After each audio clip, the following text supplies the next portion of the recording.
Hey yo, what's good? It's your boy Dot from Dot Me Down Coaching and Entertainment. For coaching, my links are down below. Spiritual readings down below. Coaching's down below. Did I already say that? I'm already forgetting stuff. Everything's down below. Drop a like on this video right now. I'm not playing no games. I ain't playing no games. I don't understand why y'all think I be playing games. Nah, drop a like right now because some of y'all still ain't do it. I don't understand why. Go ahead, drop the like the video. Be supportive because when you support people, people will support you. It's the law of compensation. You don't want to be compensated? Come on, I'm going to ask one more time. Drop a like. For those of y'all who still ain't do it, I'm going to ask y'all again at some point in this video. Watch. But yeah, everything's down below. Patreon, Discord, it's lit everywhere. So we have a couple of topics for this video. Let me set a timer real quick. Boom, 30 minutes. So the first thing we could talk about is gaining access to information. How to gain more access to information. The way you gain more access to information, at least one of the ways, is by asking the right questions. You see, like asking the right questions are like it's like having the keys to open the right doors. You see what I'm saying? When you ask the right question, you have the proper key, then you open up that door, you go inside that door, enter the room, then you have all the information right there for you. I've noticed a lot of times that people like I've actually noticed forget people. I've noticed this in my own spiritual journey ever since I was like 15, to be honest, like 15, 16. I would peep that like I'll be like, damn, bro, I'm not learning shit right now. Like I'm not evolving like that at all right now, right? But then like I start asking different questions, which makes me look up different topics, especially YouTube videos at that time, right? Then I will find new content creators. I'm like, damn, this person been talking about this shit for years. I just wasn't asking the right questions to even find this shit. So I noticed that inside of my own life. And then also people will ask me how I know what I know, and it's because I ask the right questions. Like a lot of people don't ask the questions that I ask. You know what I'm saying? Some people do, but then also they try to ask the question, then they can't access then they can't access the information, but they forget this question. Damn, why can I not access the information? You see, some niggas try to access some shit, then they don't access it, and they're like, damn, fuck it, didn't work, goddamn. But they don't ask why they couldn't do it. Because if you ask why, you'll oftentimes get an answer. You'll oftentimes see why. You'll be shown why. Whatever. You know, if you're like very like intuitive and you understand how the spirit guides communicate with you, then you could just meditate, ask the question, they'll get shown some shit, you'll be told some shit, you'll just intuitively know some shit. Other people have who aren't as aware of how their spirit guides communicate with them, you will just ask for signs inside of your everyday life. You may go on Instagram one day and then you see a quote that says, "In order to move to the next phase of your life, you gotta let go of everything that's holding you back, or you gotta let go of you gotta let go of certain friends." Or you may just see a post on Instagram that resonates very hard, and you're like, "Damn, I gotta do that shit." That's how I. You see what I'm saying? So yeah, if you want to gain access to information and also new parts of your life, you need to ask the right questions. You got to understand that there's literally like spirit guides are real, and when it comes to certain information, you can kind of see it as guardians kind of guard certain information, which is literally true. And until you ask the right questions, it's like when motherfuckers say a riddle, you got to answer the riddle with the answer. But instead of you like being told a riddle, you just ask a question. You see what I'm saying? And then you literally get presented that shit to you. So I'm not gotta speak about that anymore. You get the whole entire point. Ask the right questions, cause even sometimes you asking this one question and you're not getting the answer that you want. It's because you gotta reword that bitch. You see what I'm saying? You gotta actually you gotta really think about the questions that you ask. Cause when I do spiritual readings, right, and like spirit guide readings, right, like I already get told certain stuff that I need to tell the person, right? And that's because like at a base level, I don't always gotta say what does this person need to know? Because that's kind of like my intent. Like you could like have a question inside of yourself without actually asking the question. Like when I connect with spirit guides, I'm immediately trying to understand what the spirit guides want to say. Therefore, I access that information. But I can ask other shit too, and I'll get that information. And so could the client. Like you guys, for the ones who've worked with me, I've told you, I've asked you many times, are there any specific questions that you guys have? And then sometimes the spirit guys already told me about that shit. Other times, other times it's like some shit that your spirit guys didn't talk about. But then like you ask that question, then a whole different spirit guide appears and I answer that shit for you. Now there are times like I can't always answer certain questions, but the thing is, you asking the question does allow me to see the answer. Oftentimes, it's just that I'm not allowed to tell you because it would ruin your own journey. But at the same time, right? Because it's been like that with me too. Like there's times where I've asked my guides certain stuff and they didn't tell me nothing. Whether it be like me doing it one on one with them or with like an actual person who's channeling them for me. But I've noticed something. Even then, if you ask the right questions in a certain kind of way, you could low key finesse. Because there's been times where I've done that, right? Like I'll ask my boy like for example, my boy Cash, right? He's really good with talking to people's guides and all that other shit, right? So something that I do, right? When I get a new past life memory and it's some shit that's like, whoa, what the fuck is this? And I can't fully understand it. Like I try to like nowadays I pretty much figure stuff out for myself, but I best believe I'll ask my boy for clarity on certain shit, even if I figured it out for myself. So when I ask him, right, sometimes it's like he'll be like, "Oh, I can't access that shit," and I'm like, "Okay, let me ask it inside this way." Then he fully sees it. Let me think of an example for y'all real quick. Hold up. So an example would be like, I'll see that a certain conflict happened in a certain past life in a certain place, like a certain star, right? For example, the nebula, right? Or I think it's the nebula. It's a star in the Leo constellation, right? There was a whole bunch of conflict and fighting there that was like it was it was very heavily geared towards a portal and controlling a portal inside the nebula. But there's also a portal in Regulus too. But that one didn't really have much fighting over it because the one in the nebula was way bigger and had access to more places. Now, with that being said, right, this isn't exactly how it went, but here's an example of how it could go. Because shit like this has happened. But in regards to the whole the nebula shit with Leo, it didn't happen exactly in this way, but similar things like this happened. But an example, right, to keep it very simple, right, I'll be like, yo, bro, can you feel the conflict that happened in the nebula? And then he'll be like, yeah, and I'll be like, word, like, why did it happen? And it'll be shit that like I could already like see for myself sometime. You know what I'm saying? Like I already like have an idea, but I'm trying to get confirmation, right? You know what I'm saying? I'll be why was there fighting? He'll be like, they're not letting me access this like a big giant lock over it. And I'm like, okay, bet. Then I'll be like, is there a giant? Then I'll be like, is there a portal there? He's like, oh yeah, this is giant. He's like, yeah, it's this giant portal. It looks like this, and all these beings want control over it and stuff like that. And I'm like, did that cause the fighting? Oh yeah, that's exactly what it was. Now one may say, damn, how come he could access it only when we mention the portal? Sometimes with spirit guides, right? They won't.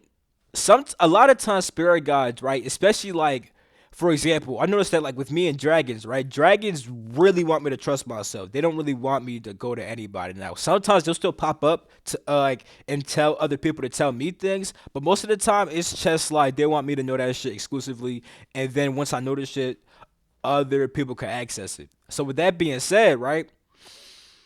Yeah, when I showed, right, that I had some understanding of what happened there, he gained more access to the information. Because once I mentioned the portal, that shows, nigga, I know it's because of the portal type shit. Therefore, he can access that shit and then give me the information. You see what I'm saying?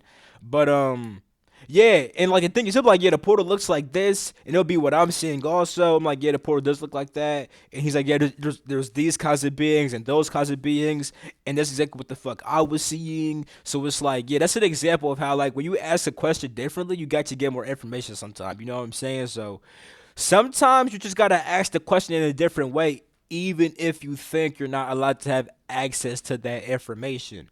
Now, let's talk about the Egyptian Anunnaki time matrix, as well as like the fall of Atlantis and stuff like that. Now, I'm not gonna go super in depth about how Atlantis fell and in depth about why it fell and what fully the Egyptian Anunnaki time matrix is, but I'm gonna explain all the basics, right? So understand that the fall of Atlantis, right? That shit changed everything on this planet because during Atlantis times, right, there was a whole different time matrix. Think about a time matrix as so a matrix is a certain area that you develop in, right? So a time matrix is a certain type of time and timelines that human evolution would develop inside of. You see what I'm saying?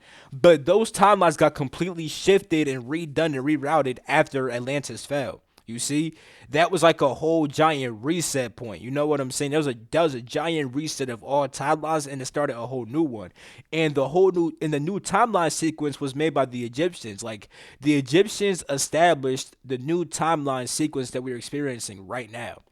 Now, I call it the Egyptian Anunnaki time matrix because the Anunnaki played a big part in this. Now, there's other beings too. Like when it comes to the people in Egypt, they were very heavily Anunnaki based, but there's also like Lyran genes, some Syrian genes also. And then as far as who made the Matrix, Lyrans did play a part, but they didn't necessarily like scoped out the Matrix like, oh, time's gonna go like this and that. They played a part mainly by teaching the people in Egypt and also adding their genes to the Egyptian people. You see what I'm saying? But the ones who actually established the time matrix was more of like the Anunnaki and Arcturians. You know what I'm saying? And understand that so in Anunnaki, right, they're a mix of like so many different species, right? But some Anunnaki are more Andromedan based, Pleiadian based, and Arcturian based. You know what I'm saying? So Arcturian based Anunnaki, along with some Arcturians, helped to establish this new time matrix, right? Now understand that this new time matrix isn't bad. However, it does include all like the fall of Egypt, right? Like see the fall of Egypt as the official beginning of this time matrix. Like because when it comes to me, my past lives, right? I was there for the establishment of Egypt and also the fall of Egypt. You know what I'm saying? And towards the fall of Egypt, it was very important to spread the Egyptians all across the world and establish a high civilization, a high spiritual civilization in many places, especially like Asia with India and China and stuff like that, you know, like Buddhism, Hinduism, all that shit, right? So like spreading our people across the world was very important, right? To prepare for the fall because when the fall of Egypt happened, right? That's going to be like the true beginning of like this whole new time sequence, right? Because before the fall, right, Egypt was a very spiritual place, right? But understand that when they say that they had slaves back then, that actually is kind of true. But it's not like slavery how it is with like African Americans and all that shit with like the beating and stuff like that, right? It's more like mental slavery. It's like the people you see when it comes to Egyptian mythology, right? People hate when I say this shit, but you gotta understand that when you still believe that these deities are actual beings, it's like you kind of still have like a childlike mindset that the people in Egypt would have. Not the rulers of Egypt, but the modern people, the basic what the fuck would you call them? Just the regular people of Egypt, right? They saw the different priests and priestesses and the pharaoh as deities, like me, right? I was a priest for Anubis, meaning that I was in tune with the consciousness that Anubis represents. Anubis is your discerning intellect, your ability to see right from wrong, true from false, good from bad, all that other shit, right? And it's that discernment that allows you to actually pass on into the higher worlds in the spiritual realm. That's why it's Anubis who weighs your heart, because if you were able to see good, bad, right, wrong, all that other shit, right? That means that your heart would have been light as a feather, because you would have saw, oh yeah, that's the wrong shit to do. I'm not gonna do that. When you have that discernment, you actually do all the right shit, which makes your heart become lighter than a feather. That's why it's Anubis who actually weighs your heart on the scale of Mott. You see what I'm saying? So with me, right, what I would do is I would do many things, right? But one of my main things would be like I would I would give out certain basic teachings, right? And then I would also judge and see if people were qualified for the higher mysteries, kind of like how Anubis weighed the scale. And if their heart was pure enough, right, and if their mind was ready, right, I would initiate them to the higher mysteries, and I would take them through the process of death while being alive. Like I wouldn't actually kill them, but it would be also shit like they'll go through different teachings and rituals, right, that eventually at the end allow them to leave their body for about like a week. Then they go back to the stars, communicate with their star family. They get imparted with all this wisdom. Then they come back down, and then they start like serving like the priesthood and stuff like that. Like they'll be a guard for the temple. They'll eventually become a teacher, shit like that. You see what I'm saying? Whatever they experience inside the stars, they'll come back with a whole new mission on that earth. And at that point, they understand that these deities are not actual beings. Oftentimes, they'll actually get assigned a certain deity. Like, for example, they may come back and they become a priest of Anubis. You see what I'm saying? Now, with me, right when I was a priest of Anubis, people actually thought that I was Anubis. You see what I'm saying? They thought that I was Anubis, but I wasn't. You know, but that's what they thought, and that's a part of the power. That's part of having the. That's part of having the power over the people, which is why it says like mental slavery because you could only you see the reason why they did this was not mainly for like control. I mean it was for that, but in the sense of like if you were initiated to the higher mysteries but your heart wasn't pure, you could do some fucked up shit. So it was like when you see the priesthood as having all the power, right, it makes you actually go through the teachings of the temples to actually purify yourself and eventually learn the higher wisdom. Because if people realized, holy shit, this power is not only held by the priest, they could get it for themselves, and it could be positive, but it could also be extremely like, you know, like malevolent, and then they do some like malevolent shit, you know what I'm saying, with that power. So that's why we did it like that. Now that, like I said, the people were like worker, like most of the people were like working class people, right? But you could always come to the temples to learn shit and get initiated, and then as you progress through the temples, that's how you would mainly achieve a higher status in life because you're actually serving the land more, right? But it was already known that Egypt would fall at some point because with that whole power system, it did become corrupt. You see what I'm saying? It definitely did become corrupt, and then also it became corrupt because of the priesthood became corrupt, but then also the fact that people would worship these deities, and then they would have like negatives. They would end up talking to malevolent spirits who shapeshift as the deity and stuff like that. You know what I'm saying? So there'll be that. There'd be the priesthood becoming corrupt and stuff like that. It was a whole bunch of shit, right? But the fall of Egypt, right? Around that time is when like you know like I was saying like they spread all across the world and stuff like that, right? So that way like different places could have certain high spiritual wisdom, and right now that wisdom is being re-released, which is why nowadays I could tell you guys, guess what, deities are not actual beings. You know what I'm saying? So all the wisdom is being handed back out right now, and the fall of Egypt was like, it's like we built up the high civilization with Egypt, then it went on the decline, and now everything is spread out, and now people have to work their way back up to actually having a high level of consciousness, even without the help of the priesthood. Because yes, we have religion, but religion is distorted, and it's like that on purpose because it's all these different codes hidden, so that way if you're truly spiritual in tune, if you're truly spiritually in tune, you'll be able to see the truth and actually read in between the lines type shit. It's made like that on purpose, you know what I'm saying? Like right now we are in times, right? Like the whole fall of Egypt was to essentially put humans in a state where they are essentially like where they are essentially like unconscious animals and stuff like that, right?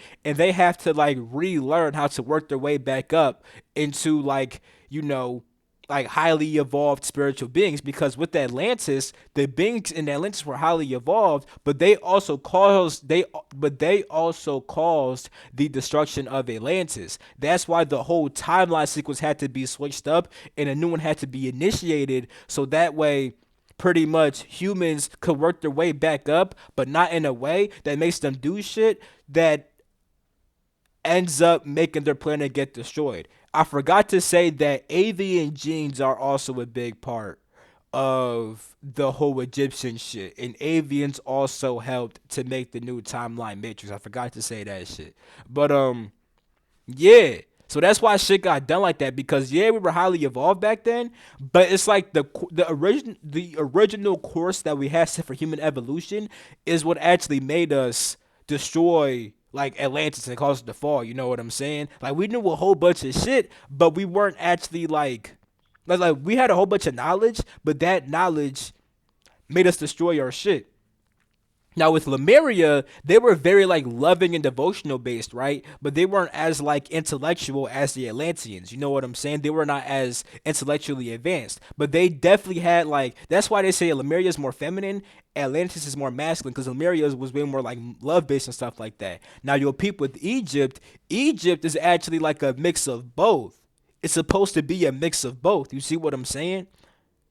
And if you peep, see Lemuria is very heavily like Lemuria is very heavily like Lyran based, and then Atlantis is very heavily Avian and then Anunnaki based. And you'll actually peep that with Egyptian mythology, right, you have Ra, the spirit, and then the two aspects of Ra are Hathor and Thoth.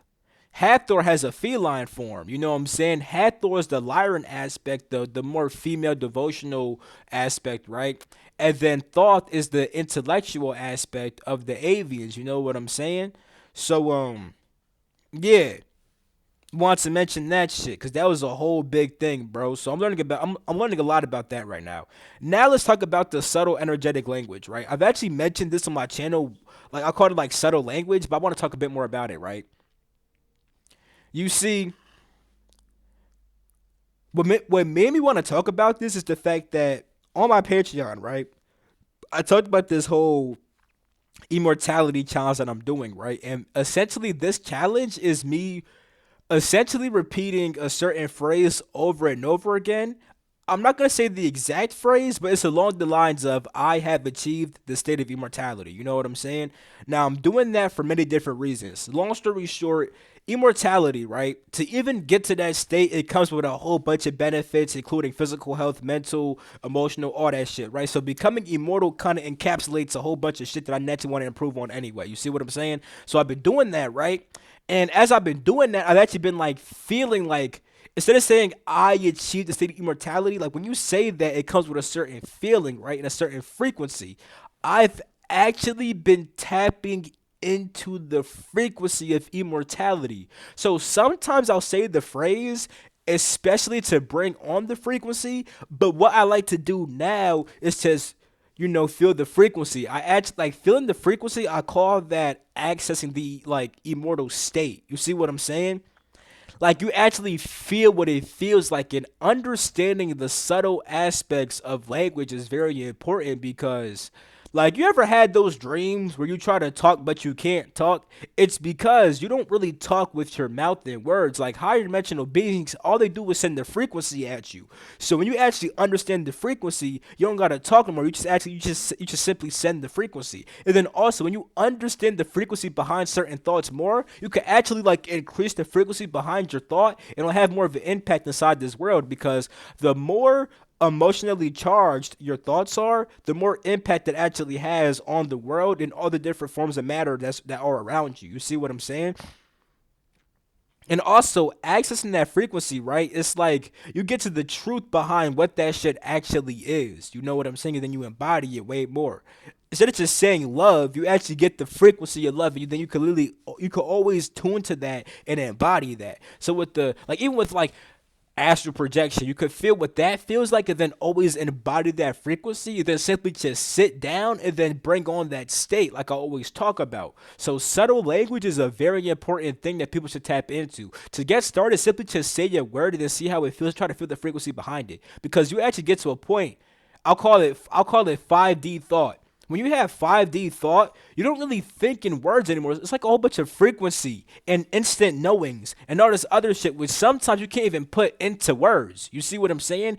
But then you'll learn how to type shit. But long story short, yeah, understanding that subtle frequency language shit is like having 5D thought, and it's really important to actually access the true meaning of words and the true power behind your words, because when you access these frequencies, you can always tap into them and enact them inside the world around you. People talk about saying spells. When you actually have the frequency behind the world, the behind the word, that is what will literally charge your spell and then spread the power all throughout the whole entire world. You see what I'm saying? So that's that topic. Quick little John, real quick.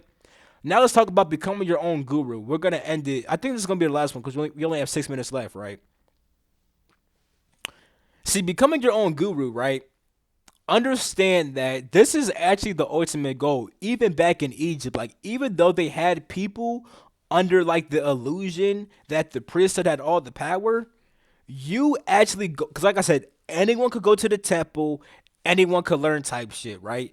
As you did that, right, and got initiated, you got taught how to become your own guru essentially. You didn't have like you may have worked with a deity in the sense of like you carried out the tasks, you carried out the different tasks of that deity. Like me, I carried out what Anubis represents, pretty much discerning intellect and moving beyond the physical reality and stuff like that. I carried out that whole entire process, right?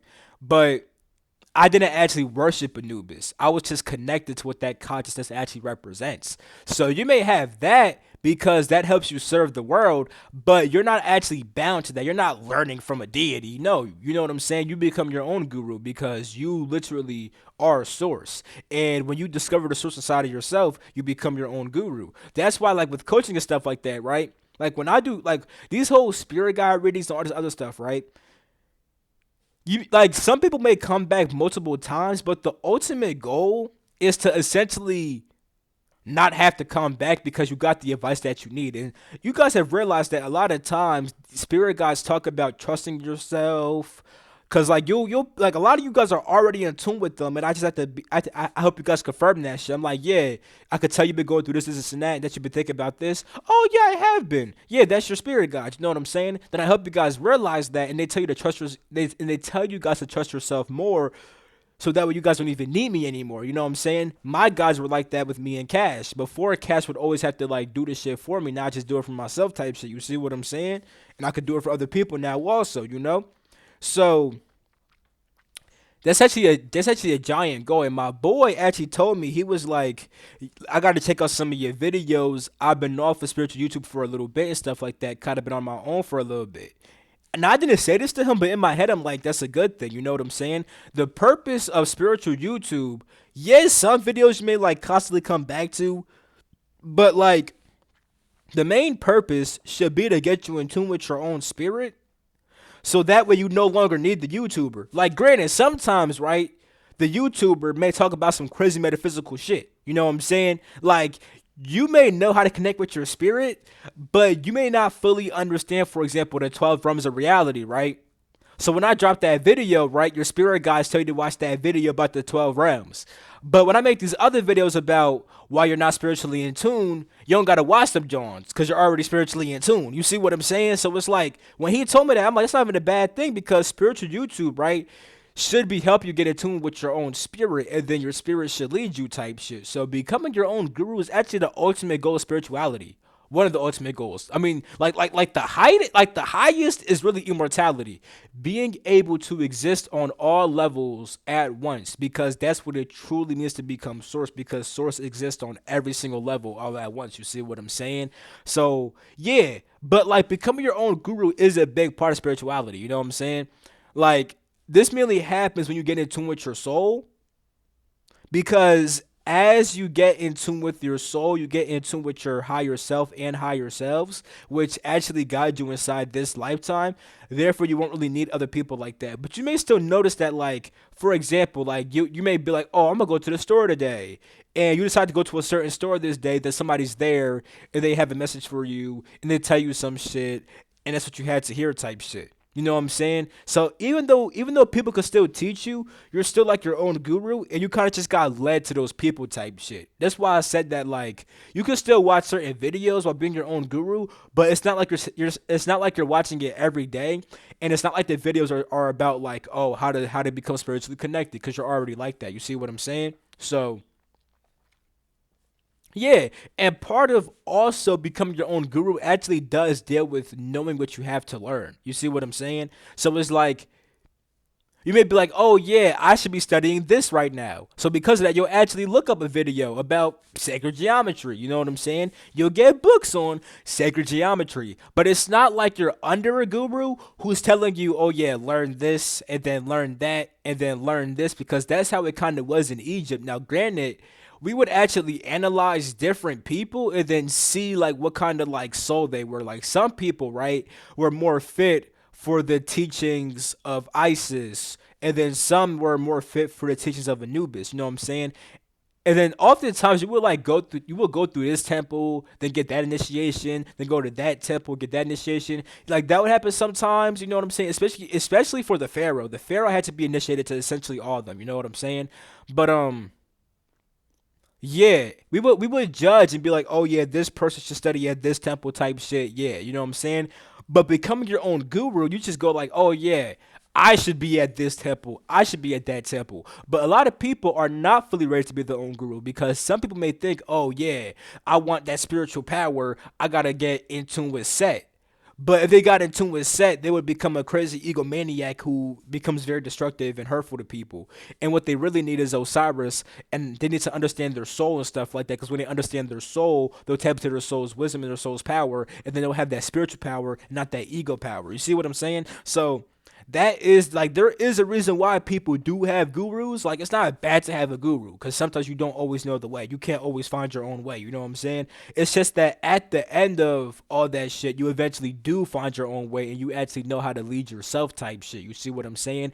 And oh, the timer ended, so I'm gonna leave with this last thing, right? When it comes to Osiris, like I said, getting in tune with your soul, which Osiris represents, is when you actually become your own guru. And that's because, like, this is actually seen with Osiris, aka Yasar. Because when you see him, he has a crook and a flail, right? That crook, right? You see, that is a shepherd's crook that a shepherd uses to lead sheep. But when it comes to your soul, right? When you get in tune with your soul will actually lead your body and your personality. You see what I'm saying? You become your own leader. You know what I'm saying? Like you become the person who holds the shepherd's crook, and then you actually lead yourself type shit. You see what I'm saying? So yeah, that's a couple of things we had to talk about today. I hope you guys enjoyed this video type shit. Damn, I forgot to ask up for another fucking like, and it's already the end of the video, so a lot of you already clicked off by now. Fuck, y'all got me this time.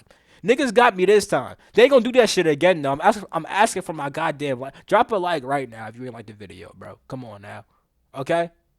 But yeah, it's been your boy Dot. Everything's down below. Coaching, spiritual readings, Patreon, Discord. I'ma catch you.